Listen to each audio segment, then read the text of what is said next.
अष्टविनायकों में से सातवें विनायक ओझर में स्थित विघ्नेश्वर है। उनसे जुड़ा एक बहुत ही मधुर श्लोक है। आइए उसे सुनकर उसका अर्थ जानते हैं।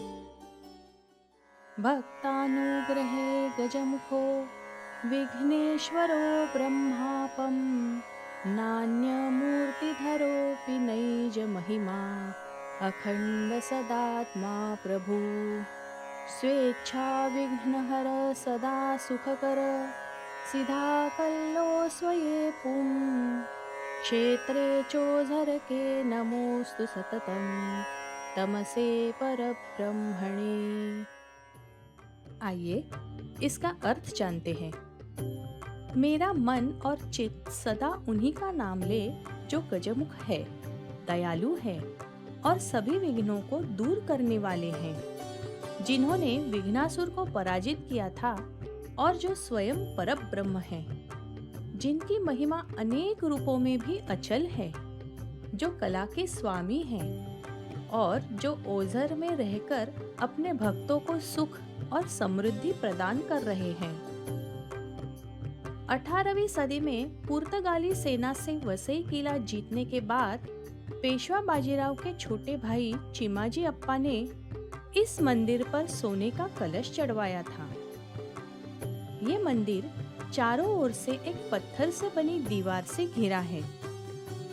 उस दीवार के पास खड़े भक्तों को शिवनेरी किले का और लेण्याद्री के गिरिजात्मज मंदिर का दर्शन मिलता है।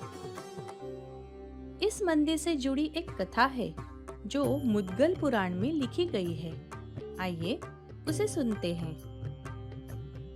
भगवान इंद्र ने राजा अभिनंदन द्वारा आयोजित यज्ञ का नाश करने के लिए विघ्नासुर नामक एक राक्षस को उत्पन्न किया था। लेकिन यज्ञ का नाश करने के बाद वो राक्षस रुका ही नहीं। वो पृथ्वी पर होने वाले सारे यज्ञों का नाश करने लगा और प्राण हानि भी करने लगा। तब सब पीड़ित जनों ने और ऋषियों ने मिलकर भगवान श्री गणेश की प्रार्थना की और विघ्नासुर को रोकने की विनती की।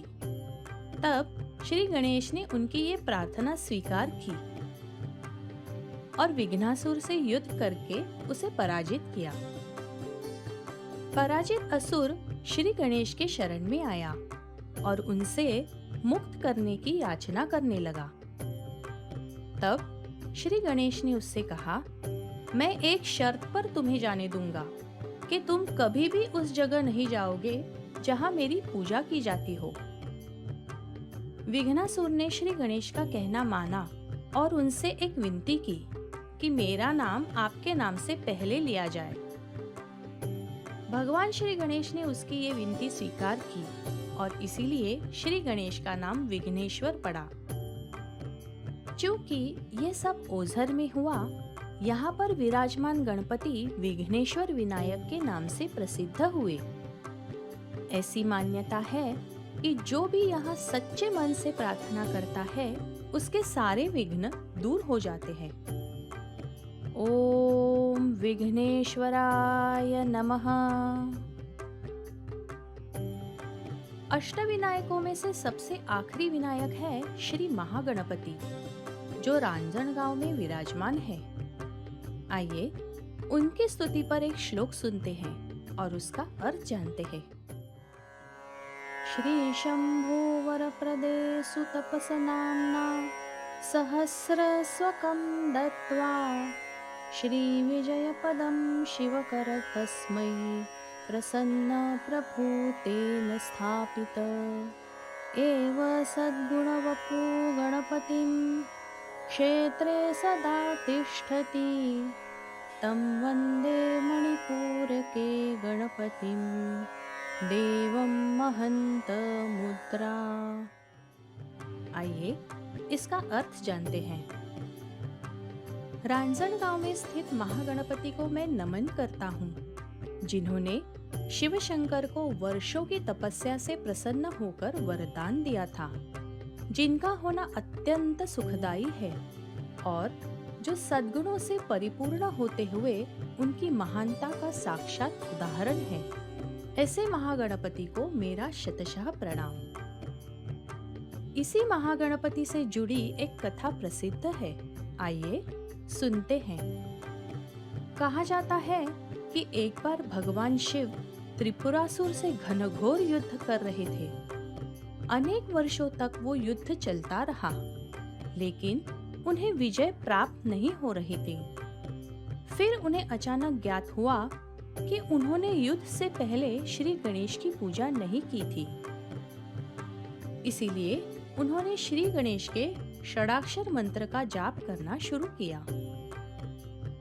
श्री गणेश ने स्वयं प्रकट होकर उन्हें युद्ध जीतने का योग्य मार्गदर्शन किया, जिससे शिवजी ने त्रिपुरासुर को युद्ध में परास्त किया।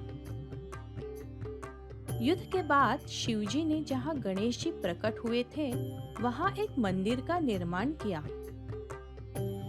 ये वही मंदिर है जो आज रांजणगांव में श्री महागणपति के नाम से प्रसिद्ध है।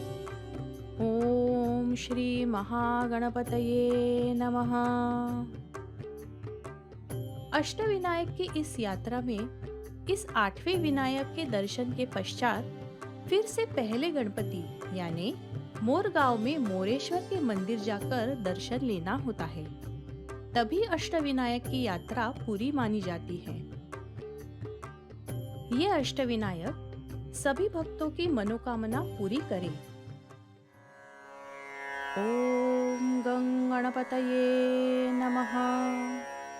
ओम अष्टविनायकाय नमः।